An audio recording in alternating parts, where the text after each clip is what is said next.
Leah, thanks for coming onto the show. You are the founder of Rise and Shine, an inclusive movement platform for creative millennials of color looking to redefine happiness and self worth. As a writer, I love learning about the moments in someone's life that changed them. And one of those moments in your life happened when you spent 2 years teaching in the Philippines. We're both Filipino Americans, but I've only visited the Philippines for like one weekend as a tourist, so it's not really, the same. But for you, like, what was it like as a Filipino American teacher trying to navigate the Filipino education system, and how did those 2 years change you?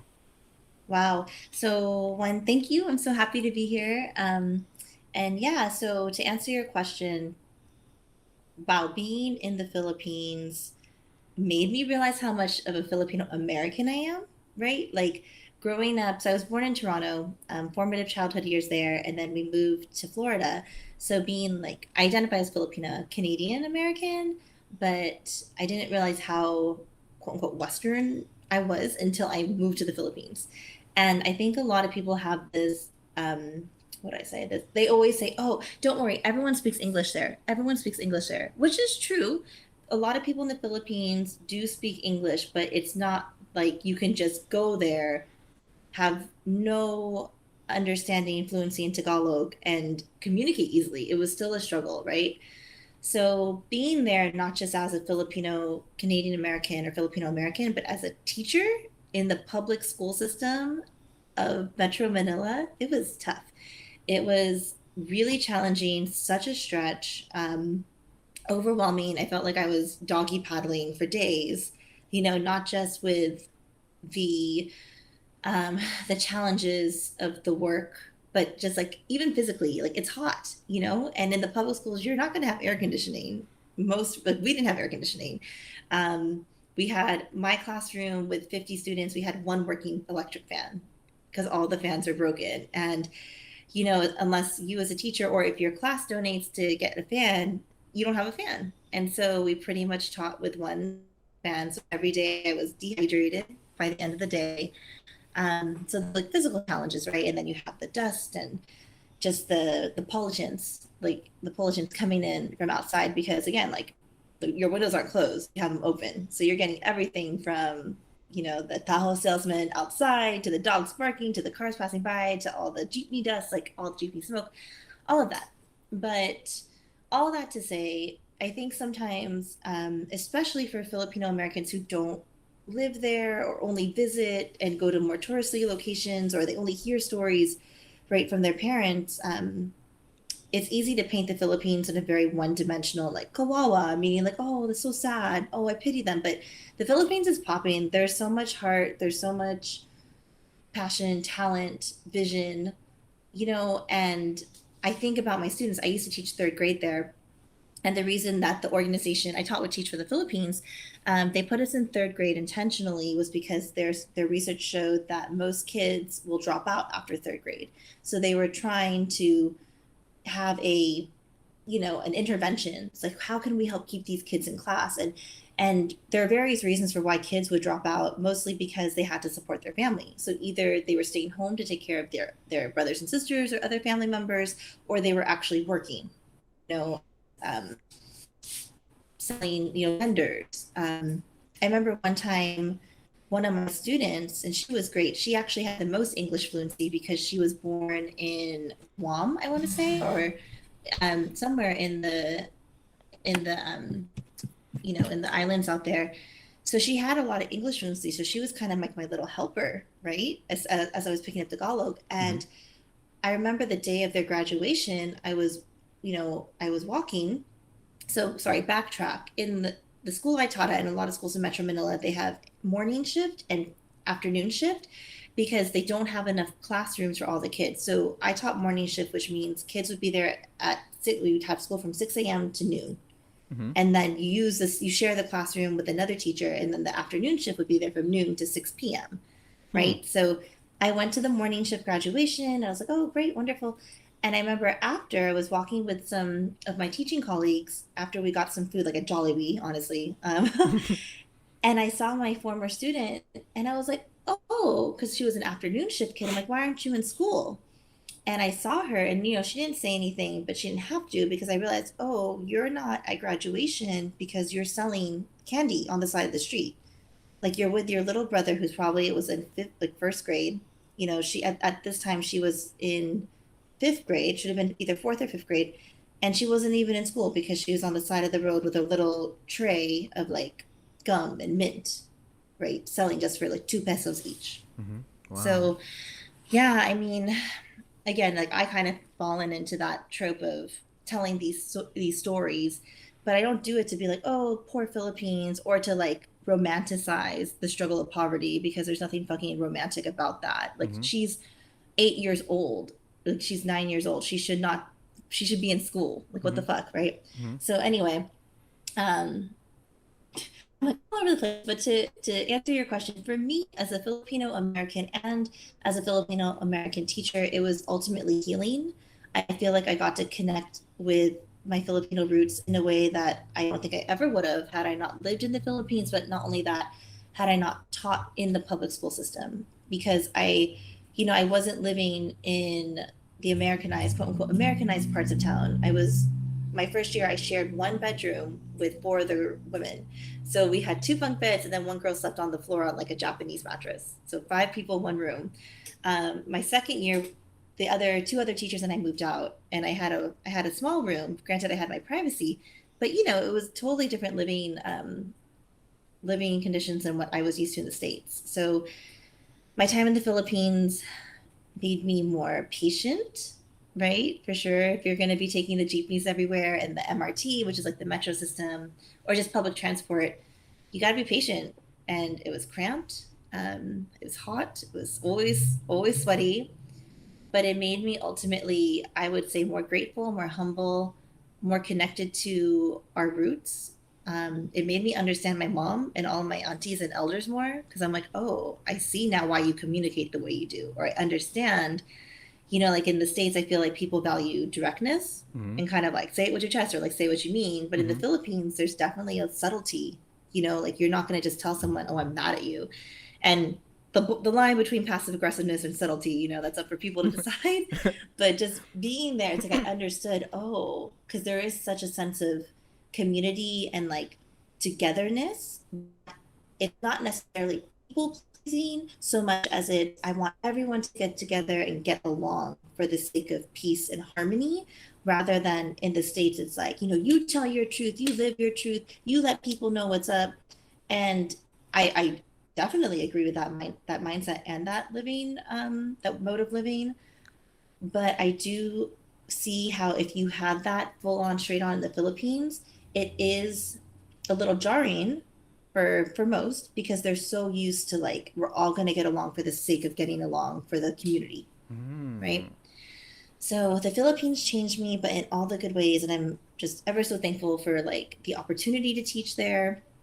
And I am a background. I am a teacher. Like, I taught in the States. I have my degree in education, but they also did do training. But yeah, so I have education teaching background, and my students, I'm still in touch with some of them, and they're like in high school now. The Wow. ones who are still in school, right? And so it's really sweet. Like, we have a Facebook group, and I just roll every now and then, be like, hey, how is everyone? Or if I hear about something happening in the Philippines, like checking up on you, and it's really like, yeah, it's a lot of love. Awesome. Well, I love that you were able to have that sort of opportunity to, you know, have that culture shock and sort of staying Mm-hmm. on that subject of Filipino culture. One of the ways that you stay connected to your roots, you specifically, and also folks in general, is through language. And I know that for you, that came from teaching Tagalog to a new generation of parents and children. You mentioned Mm-hmm. that it originally started off as lessons for kids, but that over time, some of the parents of those kids kind of got some value out of it too. And I think this is sort of fascinating because language is a really significant part of Filipino culture, but for a Mm-hmm. lot of uh, Filipino family immigrants in in America who aren't very fluent, they might not have that sort of connection. So I'm curious, like what changes have you seen in your students in your Filipino students or their parents over the course of these lessons? Like, do you notice a change in them, and how's it sort of changed you? Yeah, so like I had mentioned, I have a formal background in teaching, right? And so I, especially last year at the height of the pandemic, I mean, the pandemic is still on, it's still real, but I realized I was like, I really miss teaching, and there's a lot of kids and families out there who are going to need educational resources, right? So I offered private lessons, pre-K lessons, and like kindergarten prep lessons because I used to be an early elementary school teacher. And then one of the parents just kind of asked, she was like, do you teach Tagalog? Because I mentioned how, I teach reading and kindergarten prep and, beginner Spanish, right? And amongst other things. And she was like, well, what about Tagalog? And I was like, I never entertained that idea. I never thought of that because I mean, maybe that just goes to show the programming and conditioning we grew up with. I realized like people would be interested in that. And then it's like, of course, people would be interested in that, right? We're not our parents' generation. I Mm-hmm. feel that our parents' generation, at least in my own household, our parents, my mom and dad, my dad specifically did not teach us Tagalog because he had thought that it would affect our ability to learn English. Mm-hmm. So my parents would speak Tagalog to themselves, like with themselves and with like our titas and titos and all that. But and sometimes there'd be words thrown in like anak, like Mm-hmm. different words, but it was never like I'm gonna sit and talk to you specifically just in Tagalog. But I feel that us, like our generation, first gen American, right? Mm-hmm. I feel that there's this renaissance and this real like thirst and calling for cultural healing, but also just like forging our own cultural identity as Filipino Americans. And what I learned through the process of creating these Tagalog lessons for kids was it was ultimately healing for myself. And I actually had some parents say that themselves. They were like, thank you so much for having these lessons for my daughter or my son. Like they really love them. And in a way, like I remember one of the parents was saying, I feel like I'm fulfilling something I didn't even know I was lacking through these language courses. And, when I really think about just holding this space to teach language. And full disclosure, and I tell the parents and families this, I am not fluent myself in Tagalog. I'm learning as I go, but I realize, wait, I do have the capacity and the skill to hold space to like celebrate our culture, not Mm-hmm. just as like old school Filipinos, but like, no, we're Filipino Americans. So I understand there's two different worlds almost. And sometimes they overlap, sometimes they clash and confront, but where can we breathe this love and not even just pride necessarily, but just this like this feeling of peace almost with like, yeah, I'm Filipino American and this is me. In kids as young as 4, 5, 6, up to like 11, right? Mm-hmm. Um, I think one of the most coolest things, honestly, I saw was so my niece, one of my nieces, she's recently turned 5. Her name's Carissa. So she is one of my Tagalog students. And I remember I was teaching a class and I happened to also be visiting my sister at the time. So my niece took her Tagalog worksheet because I make worksheets. And she's like, I'm bringing this to show and tell because I want to show all my classmates my cool Tagalog sheet. And I remember thinking, oh my gosh, like, when I was a kid, even though no one, and I grew up in Toronto, so like super multicultural, like embracing of all that, I never would have thought to bring anything Filipino to school, right? But here my niece is in like LA in her time being like, this is my show and tell, my Tagalog worksheet. And I remember I dropped her off at preschool after, and she went to her teacher, and the teacher was like, oh, what's that? She's like, it's my Tagalog worksheet. And she just said it so matter of factly. Whereas I feel, and I know other people in my generation feel this way. It's like there's almost this stigma and this shame attached to like, oh, if you're bringing Filipino food to school, or if you're like, if my Lola, especially like if my grandma would like, we even call my grandma. Like other Lolas, we call them Lola, but in our house we call grandma. Mm-hmm. And I wonder if that's because my dad wanted to, shy away from Tagalog as much. But anyway, like if my grandma would come to school, it was almost like, okay, I hope my grandma doesn't say or do anything that's too weird. Whereas now to see my niece at 5 years or like then 4, now 5, just straight up bring her Tagalog worksheet and be like, this is what I worked on today, and I'm gonna teach you all too, you know? Like, that's cool. So I definitely feel there's a lot of old beliefs shedding through this new generation of Tagalog lessons for these kids, and also the support of the parents. I mean, that's so powerful to think. And it's like we are empowering generations, and we're empowering individuals as kids, as people and families. We're giving them pride and love, and this almost, I feel, the sense of reclamation of self and culture and identity through language. And we're also, because I'm not fluent, I'm the teacher, like I feel like we're also subverting this idea of education being the teacher is the know-it-all and like the ultimate leader. Whereas I was like, no, we're just learning together, we're building together. um and I think it's pretty awesome to, yeah, I think it's pretty awesome. I love that, and I appreciate that. You have this openness to, um, you know, looking at things that might not have always been there, or maybe, you know, the connection to that part of your identity or your culture wasn't initially there, but that this is something that can be fostered and grown. And another sort of core aspect of your life is your relationship with movement, specifically your love for yoga and rock climbing. And one of the things that I truly admire about your outlook on health and fitness is the fact that you do focus on movement specifically, and the relationship that you have and that you value when it comes to the mind and the body. You talk about this because this is a process that you had gone through after you had mentioned that you had left a unhealthy relationship. You talked Mhm. about this idea of building back confidence and strength at the rock climbing gym or on the yoga mat. So as an educator in this space, what can you tell us about like what's going on in your mind during that process of building yourself back up through movement? Because we can obviously Yeah. see the way that you're moving, but like how is the movement going on internally? Or, how can I or anyone else watching develop that same relationship with movement? Yeah, so um it's funny, like for me, as I've gotten older, I realized, wow, movement really has been a theme throughout my entire life.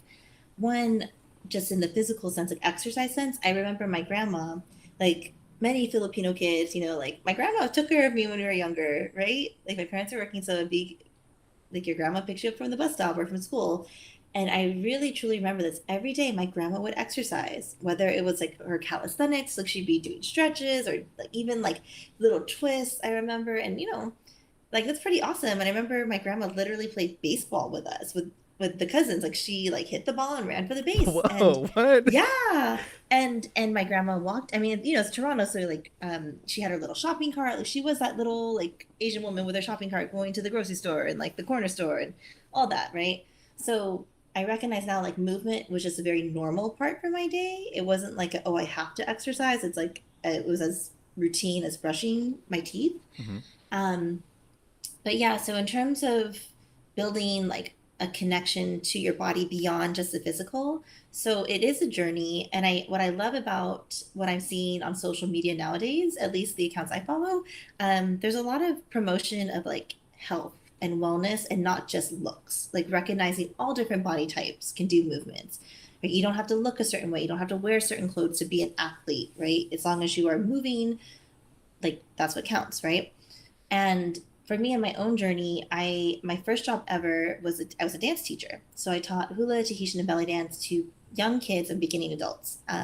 Wonderful first job. I still love my Miss Donna is still my role model to this day, right? But so going from that dance teacher mode, and then when I got to college, I became a group fitness instructor. So like fancy term for aerobics instructor. So I was always at the gym, and I even played like intramural sports, and I choreographed our dance troupe for like the Filipino Student Association, the award-winning dance troupe at the University of Florida. I had to throw that out, but anyway, yeah. So movement was just always there, but the connection to my mind was not.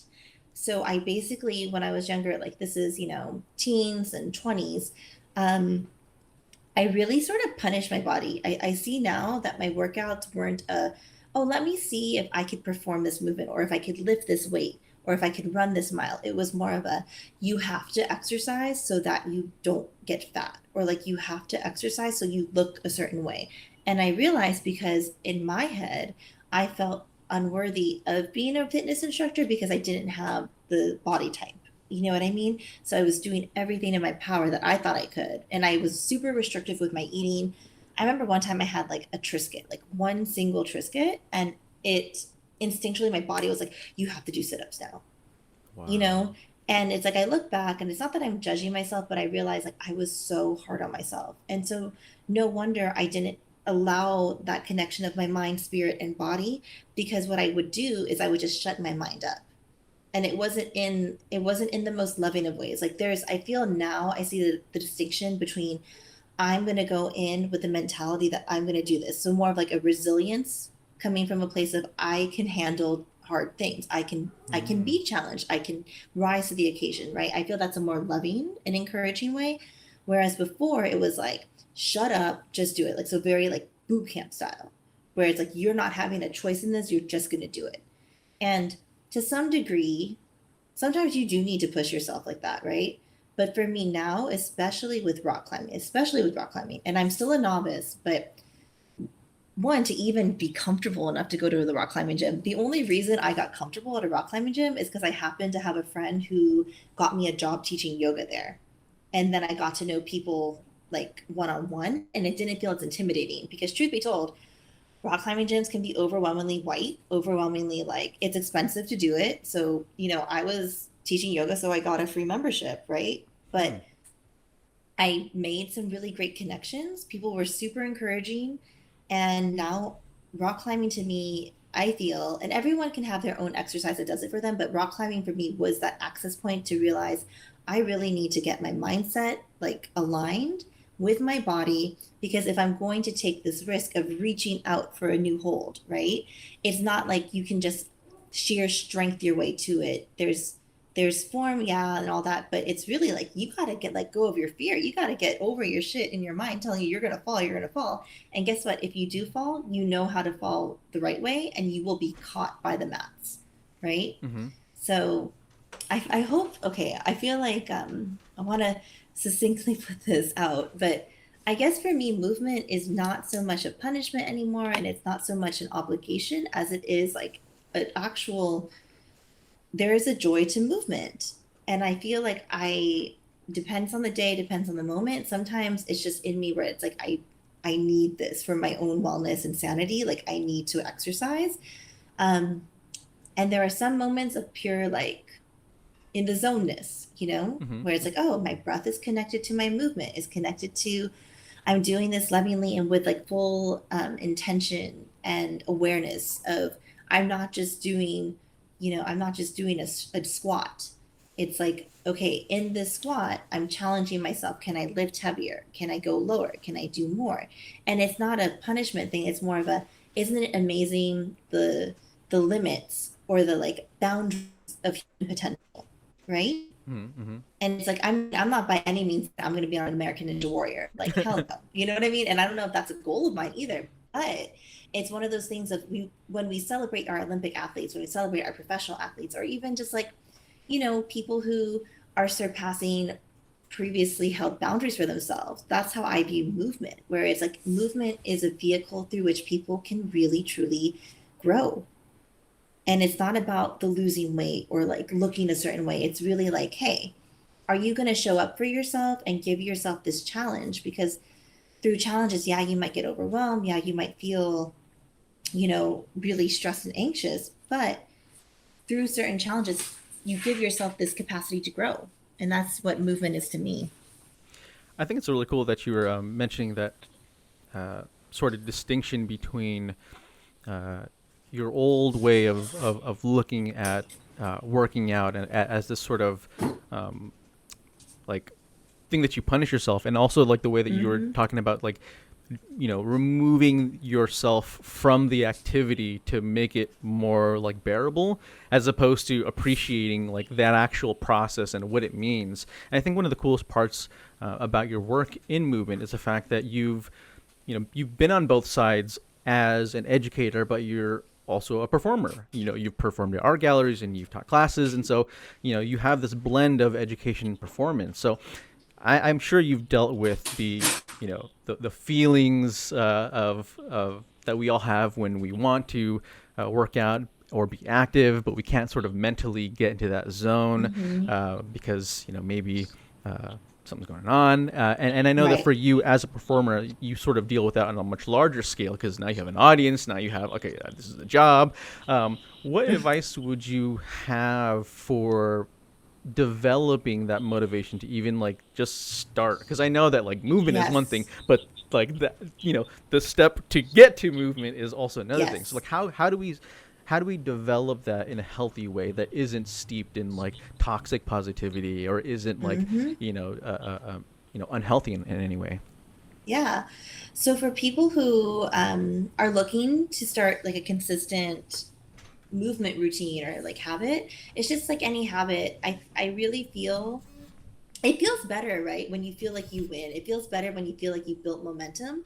So rather than being like, okay, well, I have to work out every day for 45 minutes or else it doesn't count. That's a really hard standard, even for me. Like I don't do that, you know? So I think just even 5 minutes, if you tell yourself every day, I'm gonna start with 5 minutes. Like it could be something like, oh, as I brush my teeth, I'm gonna do squats, you know? Or when I wake up, the first thing I do when I wake up, I'm gonna do 5 minutes of stretching. And you just hold yourself to it because that's the thing. Like sometimes and myself included, right? It's like, oh, be kind to yourself, be gentle. Yes, be gentle, but sometimes the way for you to be kind to yourself is to hold yourself accountable. And it doesn't have to be to these massively huge, like almost insurmountable goals of like I want to run 5 miles, like but like okay bro, like cool, but it's cool if you just start and like I'm gonna go outside and walk for 5 minutes, or I'm gonna jump on this treadmill and walk for 5 minutes. You can do that because what I found in my own life, and like I do definitely wellness is means so much to me. Movement is, it truly is like a coping skill. I mean, I don't know, for lack of a better word, it's like I turn to movement, because I know it helps me feel more balanced, it helps me feel more calm, it helps me maintain my anxiety, right? And so the way I see it is, if you can commit to yourself, because ultimately anything you do for your health is you giving a commitment and a big yes to yourself and Mm-hmm. to those around you. Because when we are our best self, we get to share that with others. Yeah, I think just 5 minutes, even if like while you're scrolling on Instagram or while you're like on Facebook, just stand up and do some kicks, do some squats, um, and especially now, not just with social media, but all of these major fitness platforms and even like local studios too, they all have online offerings. So if it's something where it's like I can't leave my house or I don't want to leave my house, you can go on YouTube, you can just go on Instagram. There's so many local like fitness professionals or even like international fitness professionals. You can just jump onto one of their IG lives and do a class at home, you know? Wow. Well, Yeah. sort of speaking on that same wavelength of toxic positivity, another subject that you're uh, passionate about is mental health and the process of personal growth, especially for people Mhm. who have left a traditional 9 to 5, because this has been a process that you've gone through yourself. What Yes. was the tipping point for you that inspired you to leave sort of a traditional job, and what sort of key lessons have you learned since that? Yeah, so basically, you had mentioned I was in an unhealthy relationship before. So I was in a straight up abusive relationship. And unfortunately, or fortunately, right, that relationship intertangled with my work. So I just felt like work was unsafe for me. I felt that having like a place where, like if you have a 9 to 5, this is before the pandemic, right? You go to the same office or the same location every day, same hours more or less. And what happened was my ex, stalked me at my workplace and I felt really unsafe. And so I realized, when you go through something like that, for different people, it'll be different events. But that was this abusive relationship, and coming out of it and untangling from it and like rebuilding my life after it, it really shook me to my foundation and core. Like I can honestly say I completely had to rebuild my life in every sense of the word, from my own self-worth to my identity of who I was outside of my job, because I felt that me working in a traditional setting was no longer safe or accessible to me. So I was very fortunate that my family was able to help me at this time. I mean, we talk about mental health. For me, I realized like a lot of my wellness and people's wellness in general, it is tied with financial, like your financial well-being. And before, even money wasn't even an issue on my mind. I'm not saying like I didn't grow up rich by any means, but it was more so you don't talk about money, you just work, and you're thankful to have your bills covered, you're thankful to have food, you're thankful to have a place to live, right? It was never this idea of let me entertain how I have a relationship with money and wealth. And even to say the word wealth, it's like, what? Like, like who are you? Right? I mean, again, don't get it twisted. I still shop at thrift stores. I love me a good bargain. But now my process of healing in terms of so many dimensions, in terms of listening to what my spirit was actually calling for with work. Like, work is not a dirty word if you truly feel nourished by what you do. And a lot of people, especially if you're like children of immigrants, they don't promote that. They're not going to say, "Oh, follow your heart." It's like, Yeah. no, it's like get a stable job, Hmm. you know? Hmm. Like do something that makes sense. Like right? But now it's like I feel that again, we're in this interesting phase where a lot of folks are realizing, damn, like I went to pharmacy school or I went to law school, I became a doctor and I hate it, or I'm an accountant, I fucking hate it. Like my anxiety is on one, like I can't stand to get out of bed. And the thing is, I don't blame them, but it's more so it's what you do with that awareness. Because for me, with my work situation, and like you said, it has been a journey. I was so lost. I was like, fuck, what do I do if I'm not going to be a teacher? What do I do if I'm not going to be an educator? Like, how am I going to like, have money? How am I going to do this and this? And guess what? I was forced in a way to let go, right? I was almost thrown into this entrepreneurial life, but it's worked out for me, not in the way that I ever would have seen. And I hope that I'm not sounding so like um, toxic positivity ish or just very like wishy washy. But I feel that it's really true. It's like when you kind of finally let go and surrender, doors will open up. And literally, I remember this. I was really, really struggling, fighting hard to stay in LA. So at this time, I was couch surfing, extended couch surfing at my brother-in-law's house. Thank God, we have a good relationship. They were cool there. And I applied to 30 jobs, like 30 jobs. Not one of them got back to me.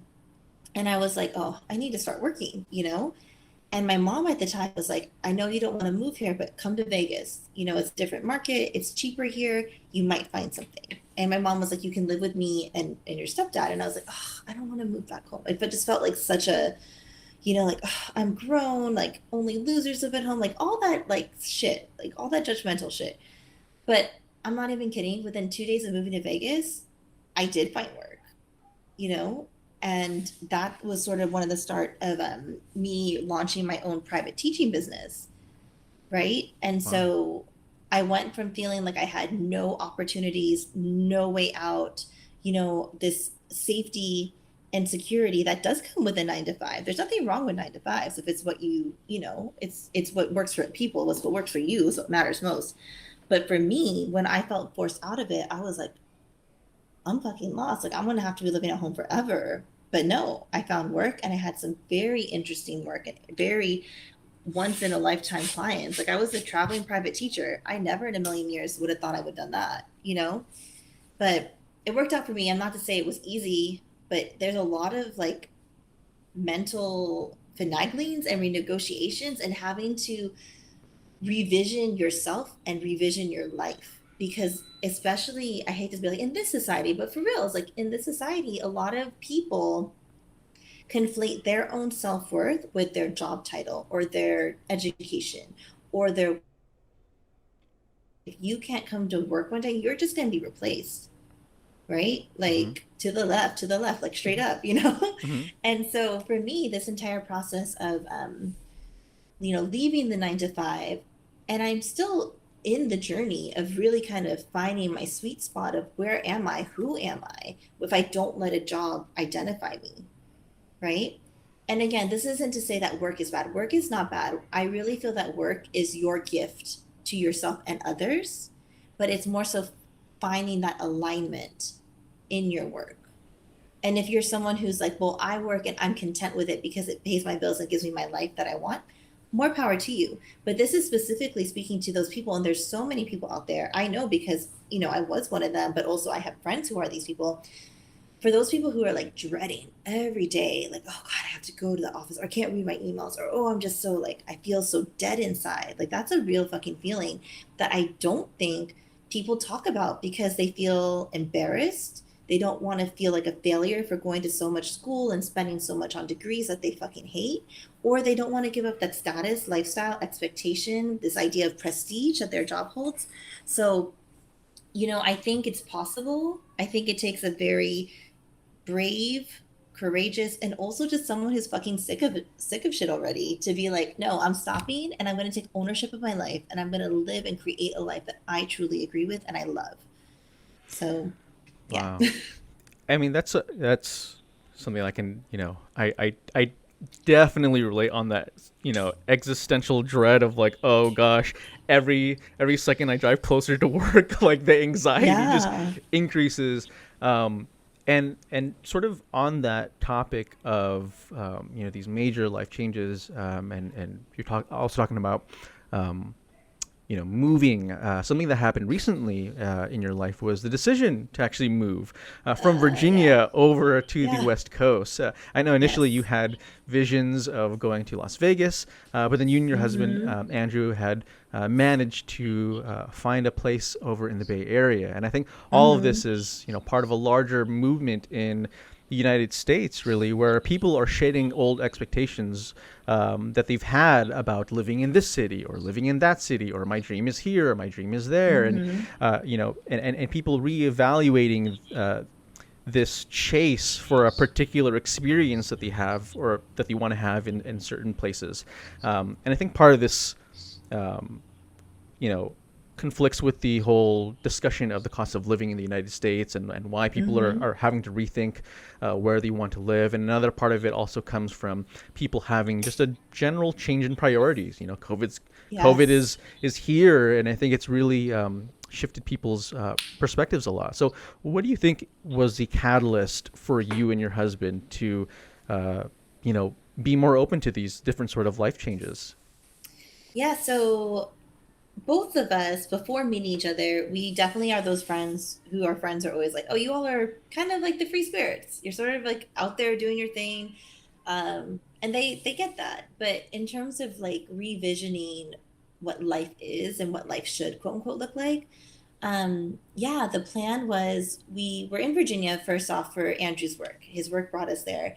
And I will like I think to the day I die, I feel like that sounds so dramatic, but I feel to the day I die, I'm gonna rep VA. Like we lived there for a little less than 4 years. It was popping. I like the West Coast too, of course, but whenever folks say West Coast, I always want to be like, yo, like stop. Like it's not a competition. There's so much beauty, so much like soul in different places. And I will shout out Norfolk, Virginia, the 757, Hampton Roads, what's good. That place is bomb. This shirt's from there actually. A local DJ out there. Yeah, he has like he's dope. Um, but DJ Fresh Radio. But anyway, so yeah, we were in Virginia, and you talk about having these wanting these experiences. We knew nothing about Virginia prior to living there. We were solely there for his work, especially Norfolk. It's spelled Norfolk, right? But it's Hmm. pronounced Norfolk or Hmm. Norfolk or yeah. So anyway, being there is like, oh my God, it's such a small city. It's so this. We have met some of the most fun, most like talented, most community minded, warm people in Virginia. So, Wow. just saying, in terms of like, you cannot equate a city with what it's going to be. And I almost like don't want to rep Norfolk too much because I don't want people all like blowing it up and going there. It's like, don't go there, but but go there, but don't. Oh no, like don't fuck it up. But anyway, so that was that, and then his project ended and we're like, especially the pandemic, right? We're like, we want to be closer to family because we're like, we haven't seen our family in what, over a year. And Andrew's an only child. We're both Filipinos, so we're both very close to our families. So we're like, let's move to Vegas. My dad died when I was younger, and my mom has had, she had there's my stepfather, he passed away. My mom is a resilient woman who's just was dealt this card dealing with a lot of loss. And, it was hard. Her boyfriend, her partner for the past 3 years, and who, they both had plans for the future together, he passed away recently. And so now it's like, damn, my mom's in Vegas by herself. And again, not trying to paint my mom and go, I feel bad for her, but I do feel bad. But my mom is honestly a remarkable woman who's experienced so much loss in her life. Both her parents also passed, so she's experienced a lot of death firsthand. But she's not bitter. She's a trooper, and she's also a free spirit that she understands. People get to live their life the way they want to. She chooses to live in Vegas, and she could probably school a bunch of y'all on the mahjong and poker tables, right? Like her hobbies are gambling. She just likes to gamble. But the idea was, it makes sense if you stick to logic. Vegas makes sense because we're of an age where, if we want a family, so we should probably start trying to have kids, right? Mm-hmm. And my mom's there, and we can buy a house, and it can be more affordable than other places out west. And we could, it all makes sense. Like, we'll have a house, and my mom will live with us, and we'll start raising a family. But then when push came to shove, that nagging voice, that scratching voice, that clawing to come out, it's like, girl, you don't want to have kids yet. You're not ready to settle down yet. You're not. And the thing was, it's this phrase that kind of has been echoing in my mind is self-betrayal. How do we betray ourselves? Right? Where it's but it makes sense to do Vegas because, you're at a certain age and it's time to settle down and be homeowners and do this because we're blessed. Thank God, we are blessed that we can be a homeowner. Mm-hmm. But something was just calling to my spirit, and I knew it, and Andrew knew it too. It's we're not ready for Vegas. Vegas is cool, don't get me wrong, but it's freaking hot, right? It's so hot. And we were there's nothing tying us down other than these familial expectations and obligations. And it's kind of the same thing with exercise. If you treat it as I have to do it, it just instantly becomes so much more heavy. But if it's I am choosing to joyfully go into this, then yeah. And with Vegas, we realized we weren't there. We were house hunting. We didn't find anything. One, the housing market was ridiculous when we were looking. Fucking people paying straight cash $50K over asking. That makes no damn sense. Sight unseen. I'm okay, Scrooge McDuck with that much money just to ball out without. But and so a friend had mentioned, hey, because we both used to live in the Bay, Andrew and I, she's rent's gotten way cheaper. And a lot of places here are doing 2 months free, 3 months free. Because of the pandemic, a lot of people moved out of the city, right? And so we're let's just entertain this. Let's see, maybe we do come back to the Bay because quite frankly, we don't want to raise kids here. It's a lovely place to raise a kid. Not I don't want all the Bay people to be what? You got to, no, I don't have issues with Bay. It's more so for us, the people who would help us raise our kid are not here. Yeah. And you know what I mean? And plus Mm-hmm. it's so expensive here. Could I afford a child out here? I don't know. But I know that we can afford for Andrew, me, and our dog to be out here. So we are actually applying for an apartment tonight. We have done so much apartment hunting and searching, and I think we found it. So yeah, I don't even, sorry, I don't even remember what the question was, but just saying, I think one of the, I hate to say it like this, but there's this phrase, what's your North Star? What's that thing that guides you? Mm-hmm. And I realized my fucking intuition, it's as much as I want to shut it up sometimes, I can't. And even though it has been challenging and a stretch, it's been uncomfortable for sure to be here because in SF, it's we're spending more money than we ever thought. But then at the same time, and it didn't mean for that to come off as elitist. And I recognize that might come off as elitist, but it's more so where I'm at in this idea of personal development and personal growth is if I still do the same things, I'm never going to change. And so going back to this idea of having a relationship with money, right? It's if I'm trying to grow, if I'm trying to see how far I can push my limits, what my new frontier will be, I do need to do things that are uncomfortable. which includes like maybe spending more on rent than what I'm ever used to, right? But on the flip side, like I landed a gig out here which pays very well that I never would have thought I don't think I would ever get in another city just because of like the job market out here. So it's almost like I opened myself up realizing, okay, it's going to be a little more expensive, but then the universe or however you want to phrase it, like life, it's like, okay, you stretched yourself and we're going to give you this gig that affords you to live here. So again, I do feel a little uncomfortable talking this way, but I feel like folks out there who might feel me, but then again, it's all a journey. I think if I heard someone talking like me a few years back, I'd be like, oh my God, this girl is just fucking out there. She is so clueless. She's so disconnected with reality. And then now it's like I realize, wait, I can ease up on myself. I can allow myself to be comfortable. I can allow myself to find like ease. I don't always have to struggle, you know?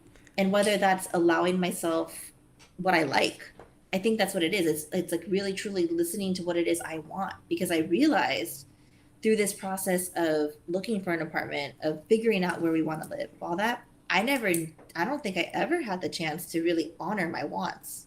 Wow.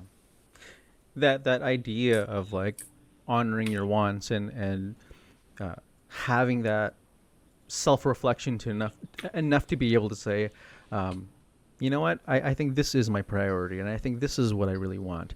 My last question of the day it's a pretty simple question, but it's about your work on Rise and Shine and the vision that you have of redefining happiness and self-worth and helping folks go through that journey themselves. I know a lot of folks in the LLAG community have lost jobs due to COVID, and some have left their careers to find something else. As somebody who's taken on a diverse array of opportunities, what can you say about redefining happiness and self-worth in like this current age of COVID, political uncertainty? Like, how do you sort of reconcile with this idea of self-worth and happiness and coming up with a new definition? Yeah, I think it all starts with like the discomfort of recognizing, oh shit, like I'm not happy, or like, oh, I'm not fulfilled. It's like having that moment of clarity where you're like, oh, this dreading feeling that I carry every fucking day in my chest, or this like heavy ass feeling I feel, this is discontentment, right? Or like this is discomfort in a bad way, not in a I'm gonna grow way, in a like I fucking hate this. And so the flip side I feel is like however heavy and burdensome and low that feeling is, that just opens up the capacity for like, okay, there has to be a balance in this, right? And when I think about the word like redefine, to me it really speaks about empowering the individual, empowering the person to be like, no, this is my life. I get to dictate, I get to choose, I get to lead and live out what is important to me, unapologetically, right? So when I think about redefining happiness, to me, there's a lot of feelings of like ownership, right? Owning you're happy. Because I think it's easy for folks, myself included, to be like, I'm uncomfortable or I'm not happy because of this, because of external situations, right? But then it's like, if you want to counter that thought and be like, no, I'm going to own my happiness, I'm going to redefine it. That puts a lot of the power, responsibility, yeah, but ultimately the power back on you. Where it's like, so what makes you happy? And it could be something as simple as like me, I love K-dramas. It's like, I am truly happy when I'm enjoying my K-dramas. Like, am I going to throw away my whole day doing it? If I wish I could, but no, I'm not. But my point is, it's like redefining happiness. Your happiness does not need to be tied to an accomplishment. You're happy, like you are not meant to be a constant flow of accomplishment after accomplishment after accomplishment. Like fuck that. Like you are allowed to live your life unapologetically happy, doing what makes you happy, being in spaces that make you happy. And it's not all about being happy 24/7. That's not my point. My point is we are allowed happiness. And I think especially for like children of immigrants, people of color, like me, like I grew up on free lunch, like having this realization that I deserve to be happy, however I define it, that's fucking mind. That's a game changer. right? And it's like you kind of stop hiding, you stop shadowing yourself. That's why like Rise and Shine was really this idea of like awakening to your own self, to your own potential, but also to your own fucking life. Like wake up, it's time to live. It's time to rise and shine, right? However you decide to live that. So to me, yeah, redefining happiness is just the first thought of recognizing you deserve to be happy. And you don't have to like fucking be a NASA scientist and a doctor and a like there's that one Asian guy, right? The Asian dude who's like the military Yeah, guy, right? Who's yeah, just fucking like checking everybody off. And I mean, very impressive and props to him because like, you know, if you want it, go for it. But if that's not you, that's definitely not me. Like if that's not you, you still deserve happiness, right? And health. And you know, the whole idea of like redefining happiness and self-worth. I do feel that these two entities are connected because if you don't feel like you're worthy, you are going to take on more stuff. And it's not even like as explicit as, oh, I'm going to be in an abusive relationship or, oh, I'm going to settle for less necessarily. It's things like people pleasing, right? mm-hmm. Like, why do you have to ensure that other people are happy? Oh, because in some way you feel that, you know, their happiness is reliant on you or that you owe them or that you would be a bad person by displeasing others, which I think is a big thing that especially people like Asian Americans struggle with, right? Mm-hmm. um and it's this idea of like your self-worth, like you are allowed yourself to have self-worth, self-dignity, self-respect, because if you're not going to do it, that's how you're teaching others how to treat you, you know. So it's kind of like if you take the space to be like, yes, I value myself enough to not let you fucking try me, you know. And I work with kids, right? So even like even like you have to, I mean, I'm not cursing or anything at kids, but you know what I'm saying? It's like, yes, like, and honestly too, it's not going to other people like, look, I respect myself enough, I'm not gonna let you try me. It goes the same, I feel, to ourselves. Like I respect myself enough that I'm not gonna put myself in unnecessary situations such as like extra drama because I don't want to face my fears of Mm-hmm. my own issues. Like you gotta work, we gotta work on ourselves. Yeah. I feel like I do that every day. And to me, part of that personal development, working on myself, is through movement. It is through meditation. It is through breathing. It is through giving myself grace and forgiveness for not being all the things I quote unquote should be, or like acting in the ways I should, right? It's like we're human. End of the day, we are human, and that's okay. We are flawed. We are fine. We are everything in between. So, yeah, that's how I feel. Wow. I mean, I appreciate how not just your that answer, but just the conversation that we've had so far has been really this 360 holistic sort of look at both um, health internally and physically, and also in your career and in your job. Leah, it's been really great having you on the show. Before we say goodbye to our audience, what have you been working on, and where can the LLAG community find and support you?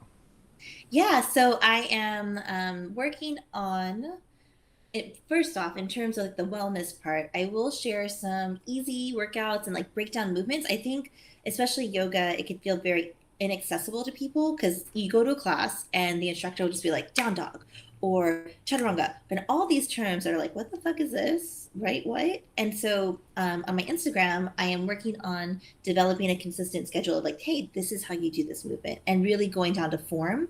So it's not so much a one, form is important because you don't want to get injured, but two, it's like I feel this gives people the confidence to be more comfortable going to a yoga class or doing more yoga if as soon as you have more of the foundations and learning it in a comfortable spot, right? Like not many people like to be put on the spot. So definitely my Instagram will have breakdowns of how to do certain movements. Also, so I use Instagram a lot. And my Instagram is riseandshine.mvmt, like movement, because I like to promote movement, but also this movement of self, like in terms of personal development and self love and growth.